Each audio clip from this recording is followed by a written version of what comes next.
కాంగ్రెస్ ఏడాది పాలనపై CM Revanth Reddy tweet చేశారు. ఏడాది క్రితం సరిగ్గా ఇదే రోజు మార్పు కోసం రైతులు ఓటు వేశారన్నారు. ఆ ఓటు అభయహస్తమై రైతన్న చరిత్రను తిరగరాసిందని, ఒక్క ఏడాదిలో 54,000 కోట్లతో రైతుల జీవితాల్లో పండగ తెచ్చామని రేవంత్ అన్నారు.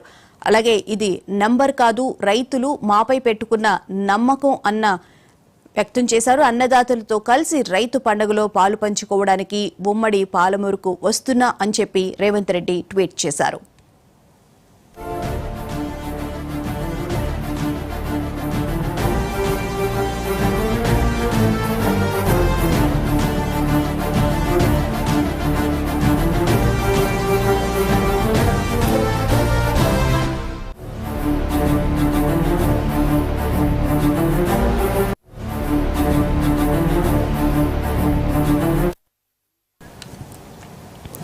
కాంగ్రెస్ ఏడాది పాలనపై సీఎం రేవంత్ రెడ్డి ట్వీట్ చేశారు. ఏడాది క్రితం సరిగ్గా ఇదే రోజు మార్పు కోసం రైతులు ఓటు వేశారన్నారు.